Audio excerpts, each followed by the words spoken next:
Кадамжай районунун Миңчинар айылынын тургуну Элчибек Абдилов жүзүм көчөттөрүн мындан 10 жыл мурда отургузган. Ак Үсөн сортундагы жүзүм 3 жылдан соң түшүм бере баштаган. Учурда мөмөнү сатуу менен үй бүлөлүк бюджетке ойдогудай киреше болууда. Жүзүмдүн ак үсөнү дегени, мынанда чекеде турган рызамат деп коет, мына кызыл. Мына кызылдарды рызамат деп бир катарга эгип чыкканбыз муну. Муну өзүбүздөн мындай жеген келен болуп түгөдү, бул эртеп пышат дагы, түгөдү буларчы. Основной өзү базарда жакшы эме ушул жүзүм да мындай жегеничи. Анан сатууга дагы жакшы болот. Жүзүмдө мол түшүм алуу үчүн убагында туура бутап, түбүн жумшартуу зарыл. Сапаттуу азык алууда зыянкечтерге каршы күрөшүү үчүн да дары-дармектер себилет. Бул жылы органикалык жер семирткичтер чачылган. Быйылкы жылда мен ушул биоорганикада мына Баткенде өзүбүздө шуну реклама кылышып, өздөрү чыгарып атат, өзүбүздүн эмелер. Ошону алып келип туруп биоорганикадан септик, химикатты колдонгон жокпуз.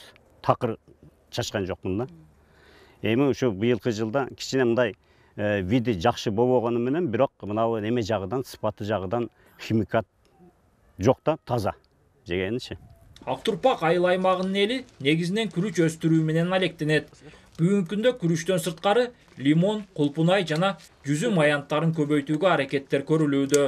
Учурда айыл аймакта 10 гектарда жүзүм багы бар. Дагы бир нерсе, булардын өздөрүнүн группасы бар, жүзүм өстүрө тургандардын, булар сүйлөшүп турат.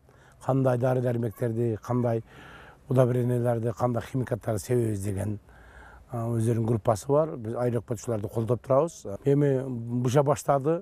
Ушул айдын августтун аягында, сентябрда өлө өтө тез көп бышкандыктан булар бүгүнкү күндө 80ден 100 сомго чейин жайында оптум сатышып атат.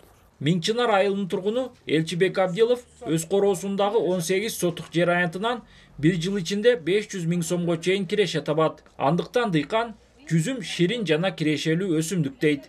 Улан Маккамбаев, Адыл Орозалиев, ЛТР, Баткен облусу.